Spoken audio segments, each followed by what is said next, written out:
Fernando, ¿qué te parece esto? Ah, digo, esta caminata. Espectacular. Dura.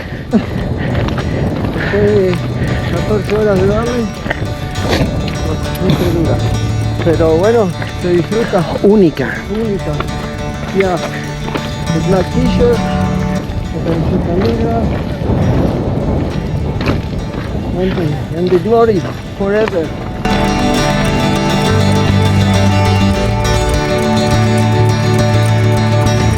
I feel like I'm getting fit just being in here. I feel like I'm getting stronger on the bike. Just sitting in this room.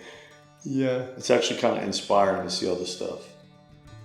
A lot of bicycles, some trophies. Yeah, some good memorabilia. That's all we're going to talk about. We're going to talk about some of this stuff. Okay. But today's about Norsemen, right? Yeah, we can talk Norseman. I did it a month ago. Yep. So Norseman is the king of all extreme triathlons. Yes. Arguably the hardest Ironman distance. But when people talk Ironman, they don't really associate Norseman to it. It's more associated as an extreme triathlon. Correct, yes. XTri. XTri.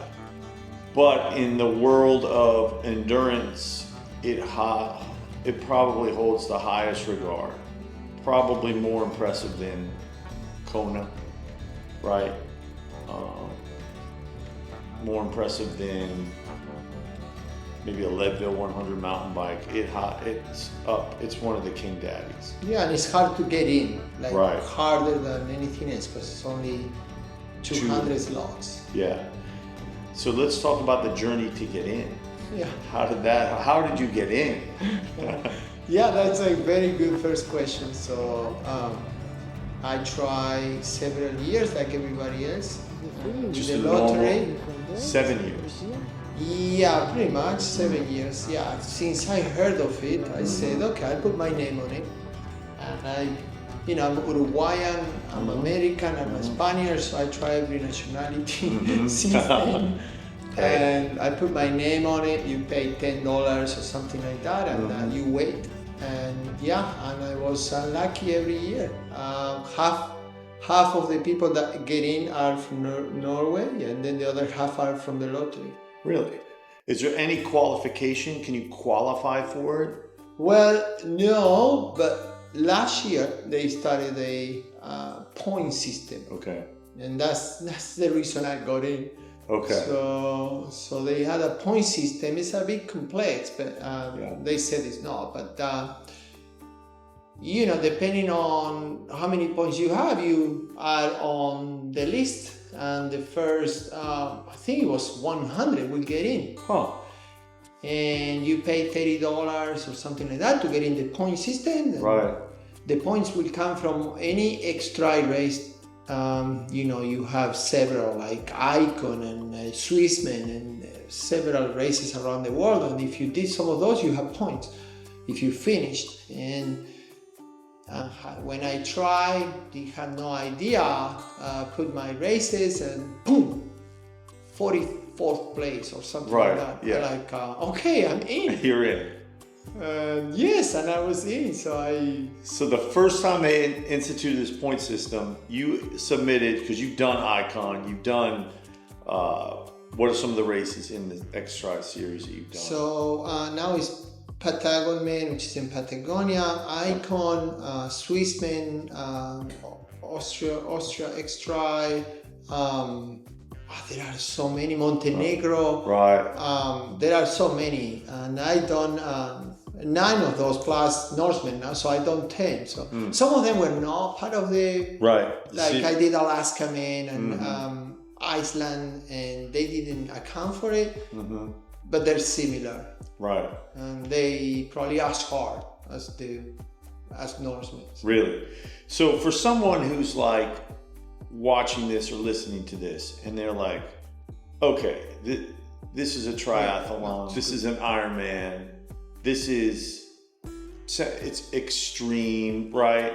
In quotes, extreme. what would you say, because we all know an Ironman is 2.4 mile swim, 112 mile bike, full marathon, 26.2 miles. All in one day, started, and you have 17 hours to complete it. Pros go in 7.5 hours.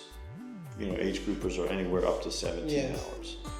It is, to the people that don't know a whole lot, that's sort of the pinnacle, right? But to the Ironman, compared to the Ironman, because Norseman is the similar distances, right? Yes, similar distance. So it follows that. Yes, right. a little more in most cases, but. Right. Follows that same sequence of events. Yes. It's a triathlon, but what makes it, to someone who doesn't know, the difference between an Ironman and an extreme Ironman like Norseman? So we get a little So context. the big difference is several things. So first of all, you in most cases you jump from a boat instead of like an Ironman going from the beach or which is most of the cases. Sure. So then the water is cold in most cases, like from 45 degrees in Alaska man to I think it was 50 something, 55 in Norseman, and so it's cold water. So that's the first extra challenge. Gotcha. The second challenge is through the mountains. It's an elevation game, in most cases higher than any regular Ironman. And then the run is a mix of road, off-road, and in most cases you finish at the top of a mountain. Yes. So, and then one more thing that makes it very special and different, there is no support. You have to bring your support crew. You have to have somebody, in fact, in most cases, 2 people, and one of them will run with you to the top of the mountain. And it's mandatory, and that makes it extra challenge, of course. For sure. They probably couldn't have an Ironman with 3,000 people on it. Right. So an Ironman goes from 1,500 to 3,000 people, and this is 200 max. Yeah. So in most cases 150. I've done some that are only 100 people because it's unmanageable. It's non-supported. There are no cones. Right. In the streets, there is no stations. And I read that the total ascent is 5,000 meters or 3.1 miles, and that's probably the run at the end, right? Yes. So you're actually climbing a mountain at the end of all of this. Yes, and this one, the last 10K were straight up. No aid stations. No places to rest. They did have a couple of aid stations Okay. with some water and such, but you don't rely on those. You rely on your support crew to follow you, leapfrog you, and wait for you to give you what you need. Right, and I think that kind of brings us to what I went on the Norseman website, and they say Norseman is a tribute to triathlon, where you bring your best friends, your family to join the party. Right. Which you did. Yes, it's a party. It's different. The ambience is different. Yeah. It's all prepared for the crew and you to figure things out together, right? So. Yeah. One thing that intrigues me, because I know you very well, and I know what you've done, but to the outside person just looking in, they could see, okay, he is a marathon, Boston sub-3 marathoner, Kona, Nice, all the world championships, Leadville, Ultraman. Like, the level keeps climbing, right? Climbing and climbing and climbing. Right. What do you think drives you to continue to push you and these other 250 people? What do you think is the driver to say, because Ironman's not enough, Ultraman's not enough? Yeah, that's a good question. So the driver is to do the impossible. The driver is to go beyond your limits. The driver is to go to the top of the mountain. And the one that is special.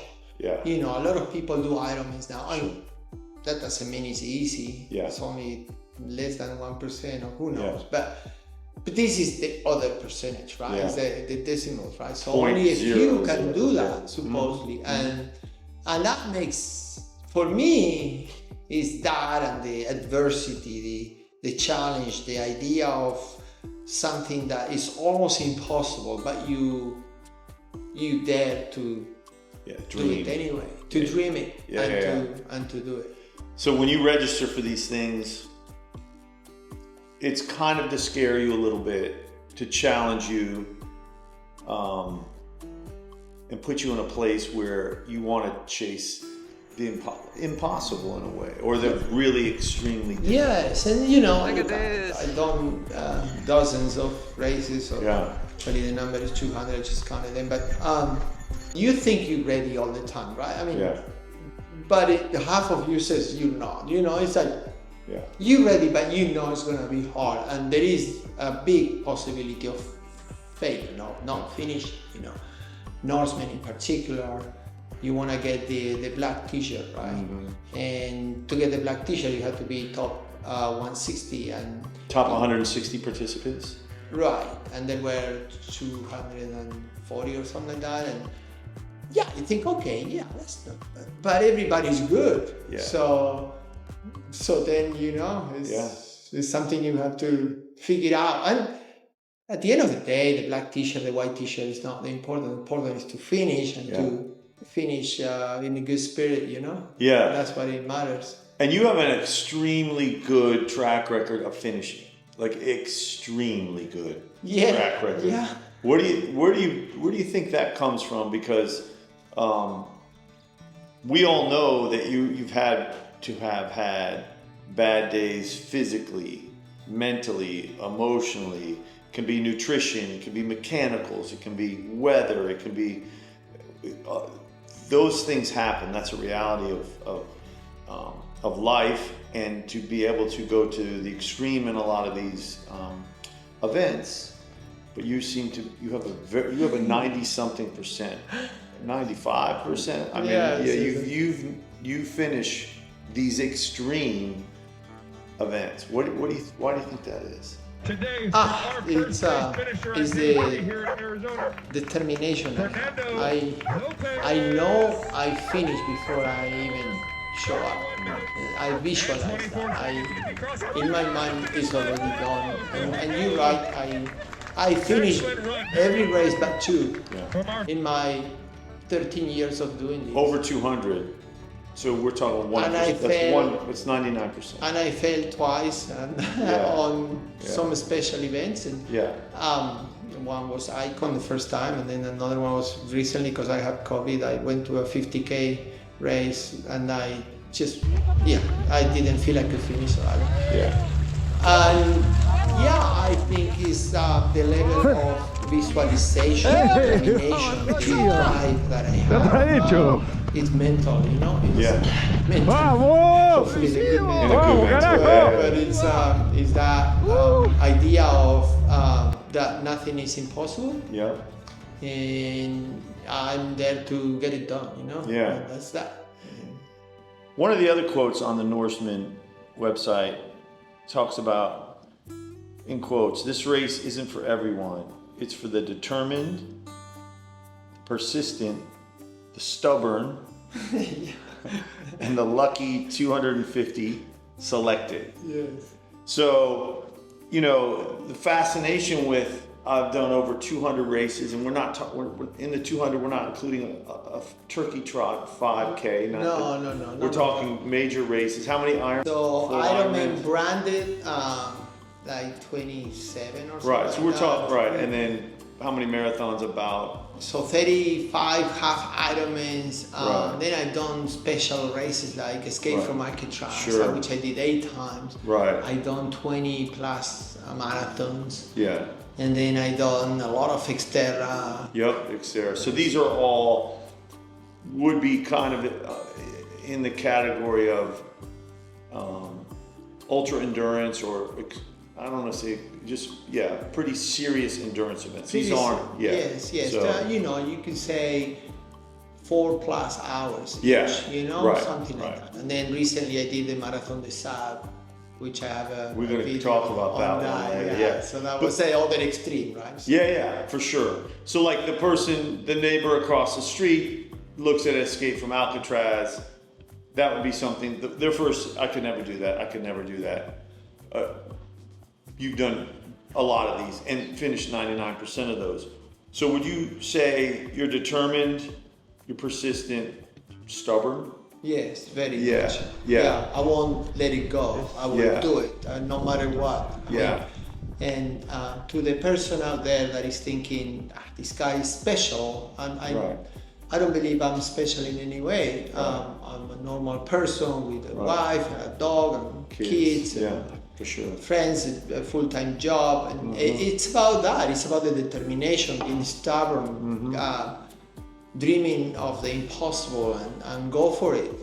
Dreaming is not enough. You have to go for it, and do it. And that's what I've done. I don't dream of anything. I dream it, but then I go and I do it, right? So.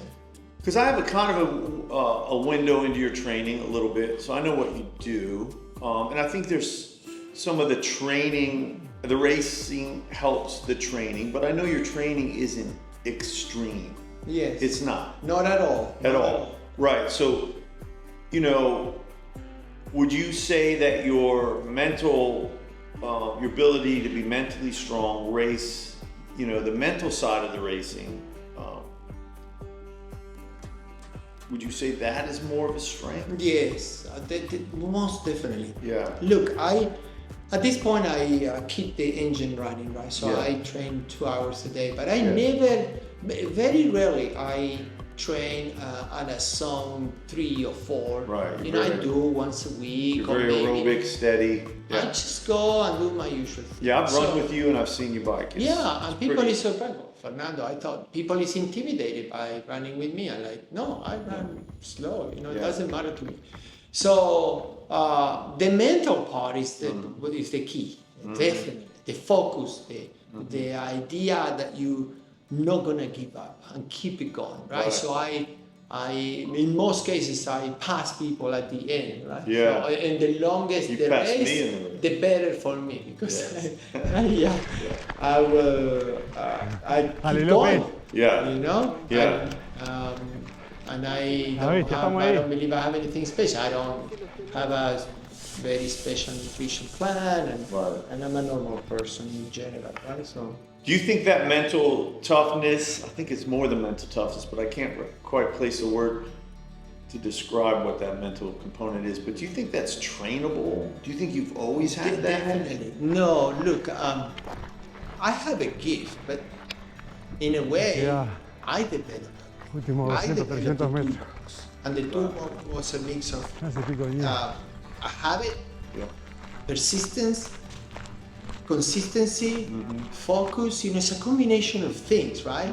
And I believe everybody could develop that. I did it myself. I didn't go to a coach, and I developed that myself, just in different ways, put together these pieces that allow me to do what I do, and that's what I'm doing now. In fact, I'm helping people to get the toolbox to build their own, because at the end of the day, it's your own experience, And one thing I want people to know is that I don't expect people to go and do what I do, but just try some of the things you thought you would not be able to do. And you'll be surprised. So the mental side, and you've created this toolbox. It's a weapon for ultra endurance event. It's a weapon, right? To be able to go and finish 198 out of 200 races that are 4+ hours in extreme conditions is phenomenal, right? Like that in itself is phenomenal. And you feel like it's something that can be learned, practiced, refined, utilized, right? Anybody. Yeah. And then what would you tell somebody, like, what would you tell somebody? Hey, you should do an event. Doesn't have to be an Ultraman. Doesn't have to be an Ironman. But what is the benefit to them besides the medal? The hour or two, we're like this. You go in the office. Look at me. Yes. Where is a life-changing component to My first reaction is, it doesn't matter that it's an event, but you know what? When it's an event, you create a journey. You know, it's that pathway you create to get to a certain point, and that's the part that I enjoy the most. It's not even the race. Yeah. And that's what most people will find out, that when you sign up for a race, it's a journey. You will stop doing few things, you'll change few things in your life, and initially it's frustrating, it's intimidating, but once you get going and you get some motion, you'll be surprised how happy that makes you, how focused that makes you, and how much joy that brings to you. And at the end of the day, it's all about that. It's just the journey, and then the race is the race. You get your medal, but in most cases, I finish the race, and well, in some I cry, in some I, depending on the race. But the immediate thing is everything you've done to get to that point, and that's actually what pushes you to finish it, because everything you sacrifice, your family time, your friends, and anything else to get there, and that was push you to the end, and that's fascinating. It's amazing, and the feeling of that is just impressive. I love it, and that's what makes me happy, and that's what makes me, when people do that, I'm happy as well. You know, exactly. Yeah, and you have a way that you want to spread this this journey to others, right? Like that's part of your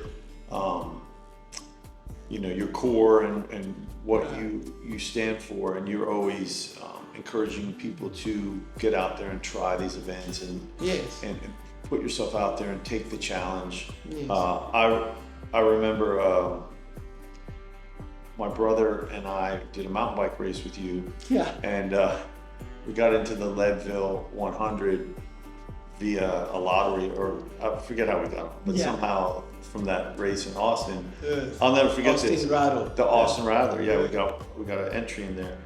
And we were like, no, we're too busy. We got this going on. And I remember, this is over a decade ago. And you said it to Chris. You said, Chris, if you have the chance, do it now. You may not be able to do it again. So sure enough, we signed up. And he still talks about that today. You influenced him in that way because something will come up. Right. We were going to go to Big Bend for a weekend. He goes, remember what Fernando said, right?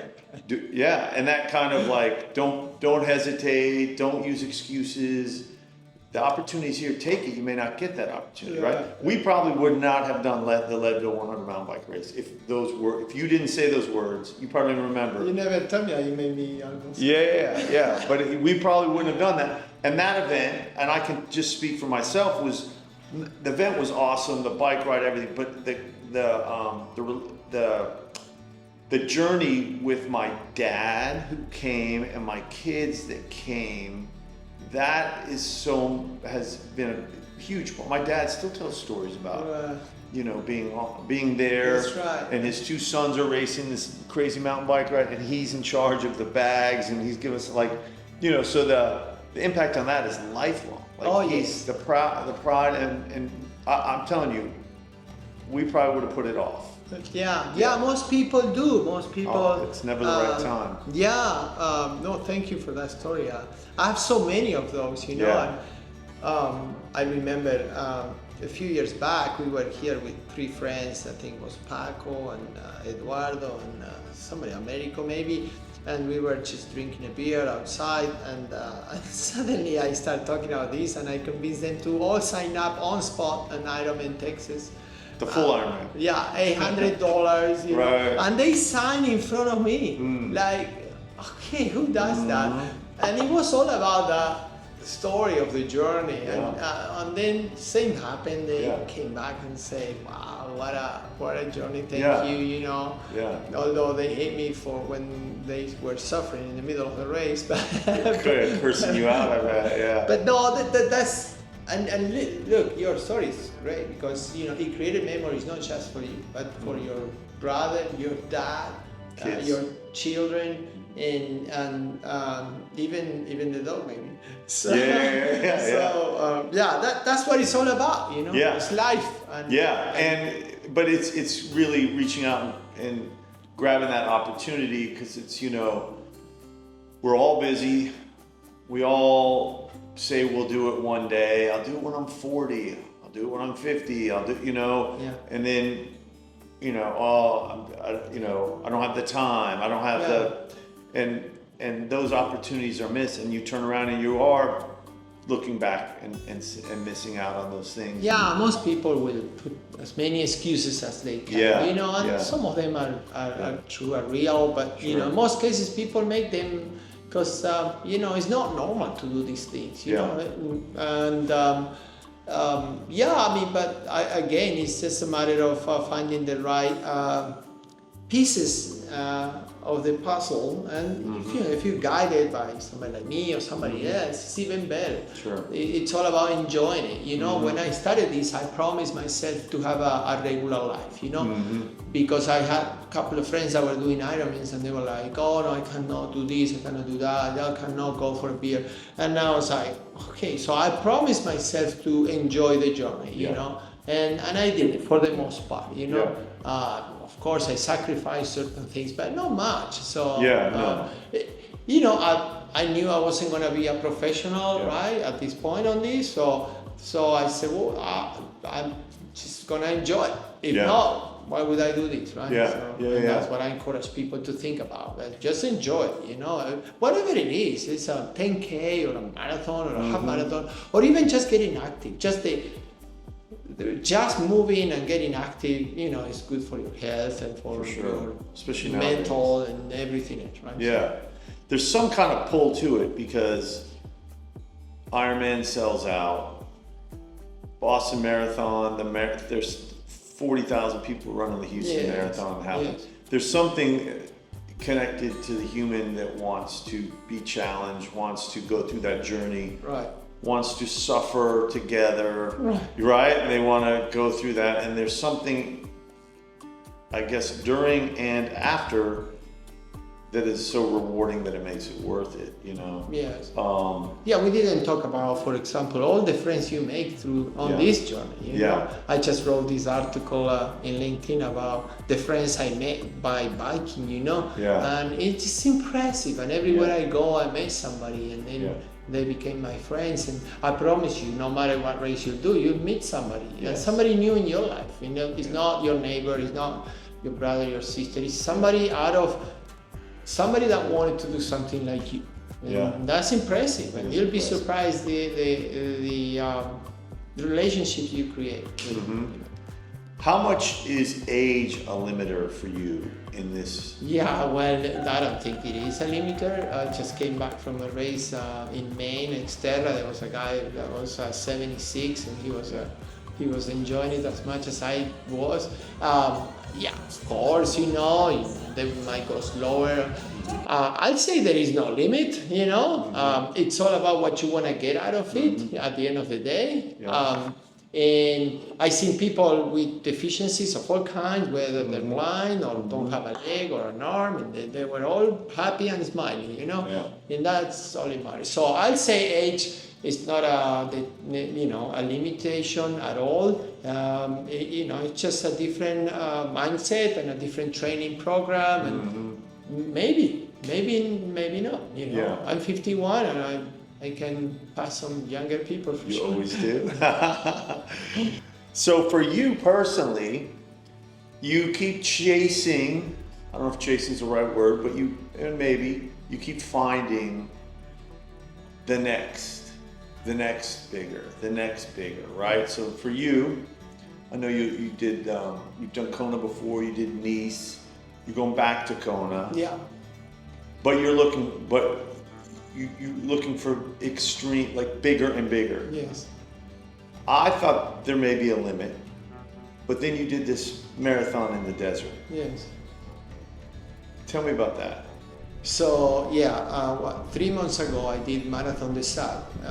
So I crossed the desert, the Morocco desert in 7 days. You bring your food in the back, and all you get is water. And you run a marathon per day, and one day is 2 marathons, and it's extraordinary. It's tough, it's hard. I thought it was the hardest thing. I'm not sure it was the hardest thing, but it was super hard, mentally, physically, the challenges. So, and I'm, speaking of, what's the biggest, they're different, Yeah. This one was at the very top, top 3 for sure. Right. And yeah, incredible. Again, at this point, I don't think anything is impossible at all. Yeah. Give it to me and I'll do it. But it's just the mental part that says that. Again, my game plan is always I will finish before I'm even there. I can see myself finishing, and which is a great metaphor for everything. For everything. For everything. Exactly. Yes, Yeah. yes. Whether it's a project in your company or something in your family, just get it, visualize it, and finish it. Finish what you started, right? The typical saying, right? So. Do you still get this? Do you look back? Okay, I'm going to Kona in a month, say. Yeah. Does that still do something for you? That's a good question. I've been there, done that. It's Kona, Yeah, so it's special in a Kona. So maybe not Kona's example. How about just the Ironman distance? Because Kona's special. Kona is special Yeah, because so I qualify in Waco, and qualifying is not easy. No. When I go to an Ironman, except Ironman Texas, which I did every year, so one of the last standings, Every single Ironman Texas. Look, every race I say special, but some of them are like, I just go to it. It's like done. This year I did, the list is 20 races and I done 13 already.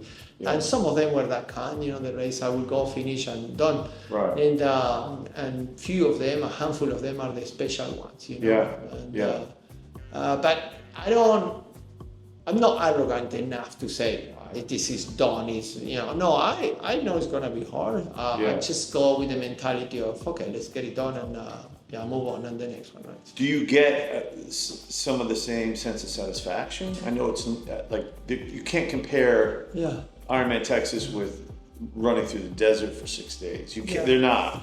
No, you get different satisfaction, different levels, because once you do an Ironman, you do 20, it's like, okay, I finished.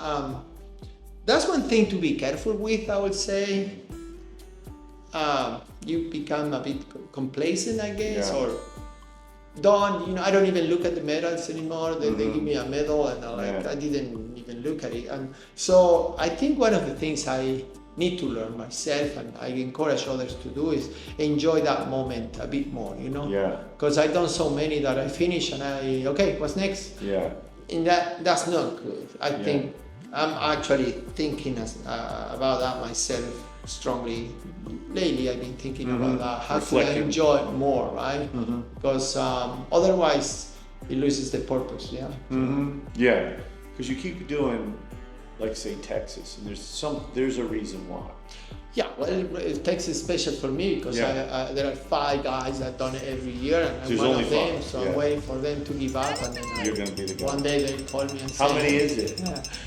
So I've done 13, and the day they cancel because of the COVID, I did it right here. Yes. So you've done all of machine and in my pool outside, and I did 11 hours. So I didn't miss that one either. Yeah, that's I'm probably ahead on that one. So. That's wild. So let's get back to Norseman. Talk to me. This thing starts in the dark. Yeah. Sunrise, okay. There's a 4-meter drop off a ferry. It looks like 10, you know? Yeah. It feels like 10. 4 meters is how many feet? That's... I don't know, but it's intense, you know? You know, I've done all these races and I'm always... Yeah. People don't know this, but I'm afraid of the water somehow. Right. I don't know why. I've been a windsurfer for many years, but I'm struggling. I didn't say this to anybody, I don't think, but I was throwing up. Before okay. In the boat. I was just anxious and I was, true story. What made this one,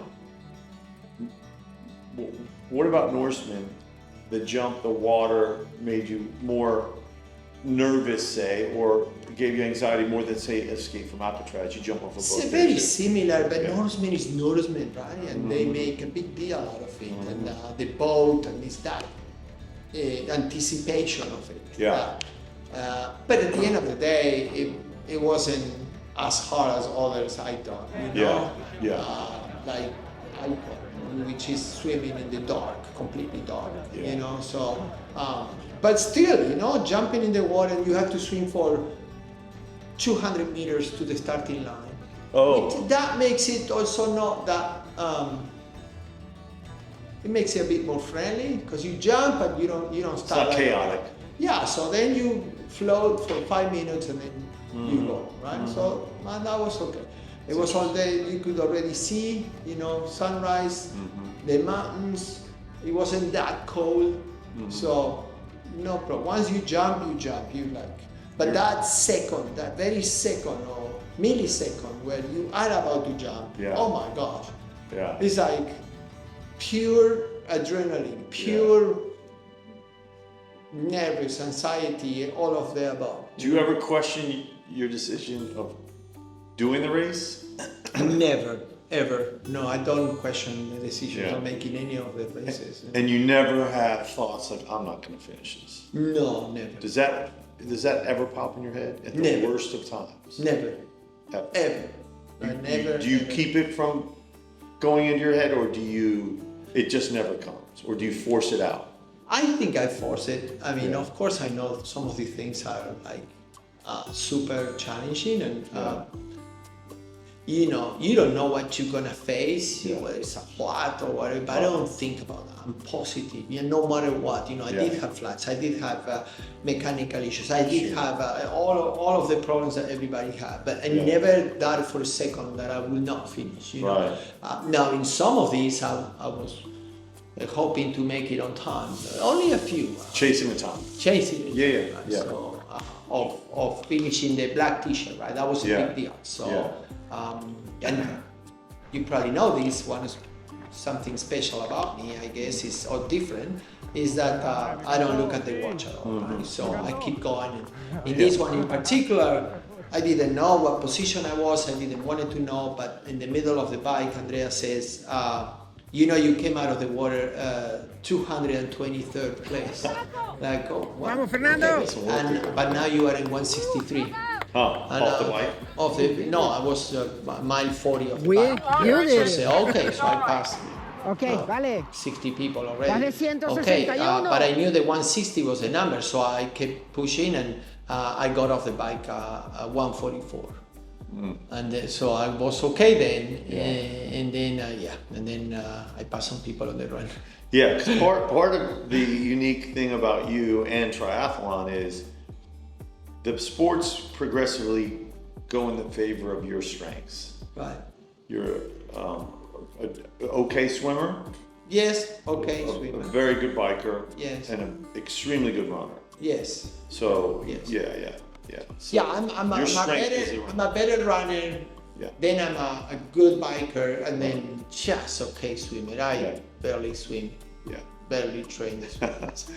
Yeah. Sometimes I think your training and your nutrition and you're watching the watts and your time and your heart rate.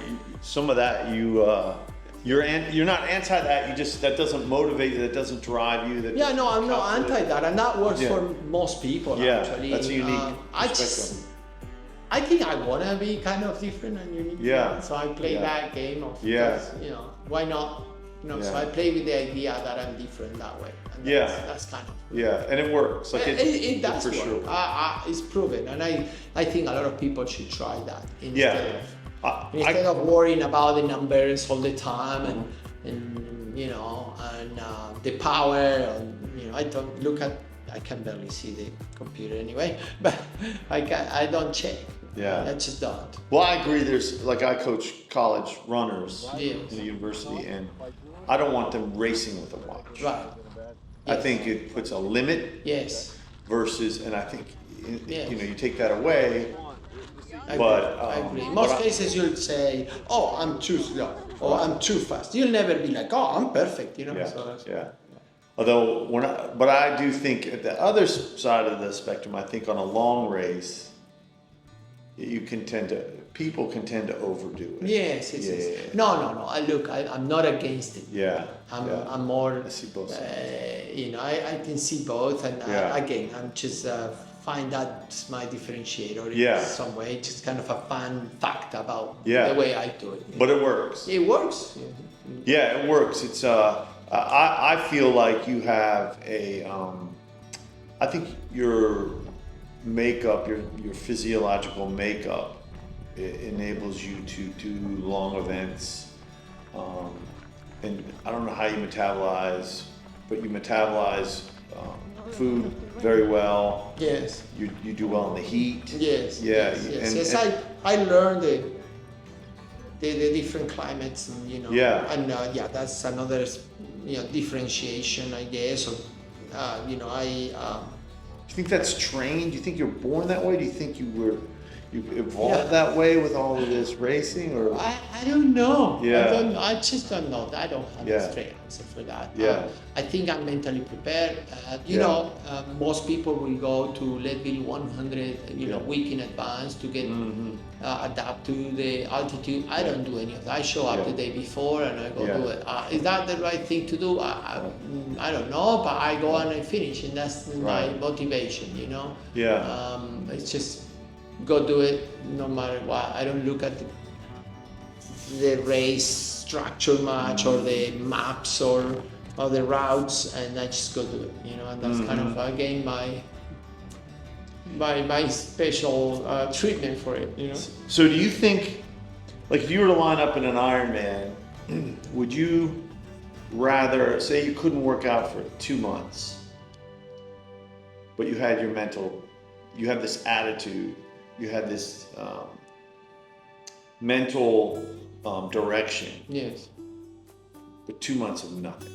No. Or you had a perfect 6 months of training, as fit as you've ever been in your life, but you come in with doubts.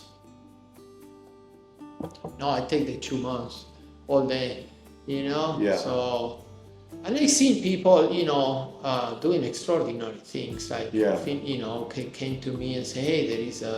I remember my friend Eduardo that came on a Christmas and say, "Hey, do you think I could do Galveston in 3 months?" So, of course you can. Now, of course, that's not always my answer, but it's a mental period. Yeah. You know, you want to do it, yes or no? Okay, yes, okay. But I don't have this. Okay, well, can you figure it out? Yes or no? Yes, okay. Then, and that's all it is. And if you apply that in everything, that's how you have a successful life, professionally, family, sports-wise, or whatever, right? So, is it easy? No. Does it happen overnight? No, but it's doable, and it's coachable, and it's learnable, and anybody can do it. Because for me, I think if your gift to others can be that attitude, that ability to pull on the mental side and the positivity, I'll quote him right here, the persistence, the determination, a little bit of the stubbornness. Yes. That's my gift. That's the gift I could give to others. You know, that's I want to advocate that everybody can do this, no matter the circumstances, you know. And in fact, the most challenging your life has been, the more you can do these things. You know, I do come from adversity, and that's probably why my mind is already trained for adversity. I'm seeking adversity, right? Yeah. So, but it's okay if you're not. It's okay if you come from a well-established environment, and that's okay as well. But you can learn all these tools that if you put them together in such a way, you can make this happen. When I say this, it doesn't mean to go to and do Norseman. It means to have a balanced life, to be active, to be healthier, and to do the impossible. Yeah, that's what it is.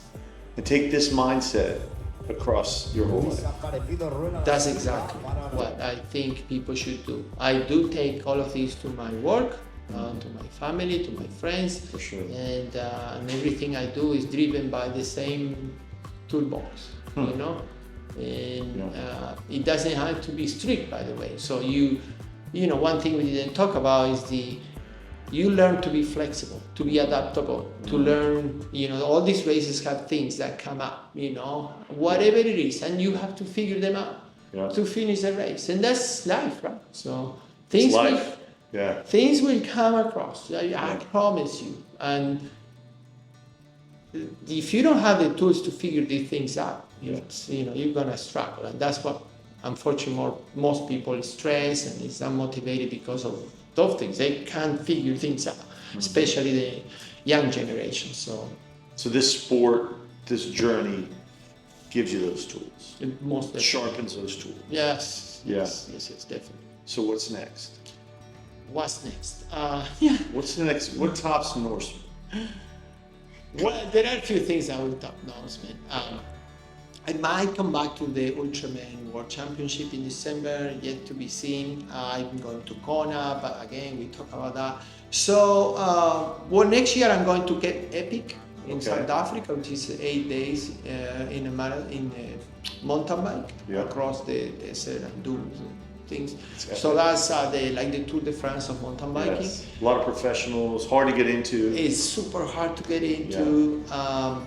Then I'm looking for maybe the Barclays Marathon. Okay, you know, I like it.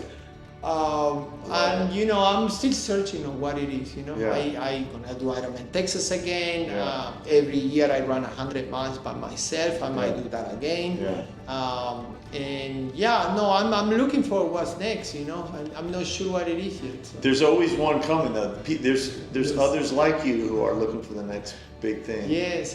So call me and we figure it out together. So every other day I heard of something else, UTMB. Yes. Which you know is another one on the list. I'm always looking. So you're not done yet. You're just getting started. No way. No.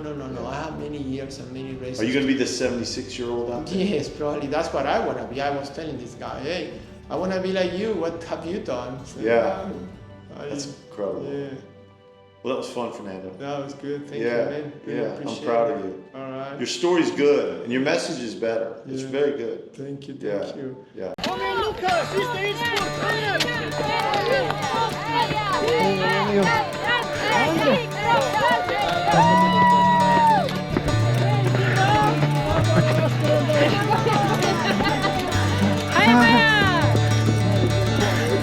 Okay.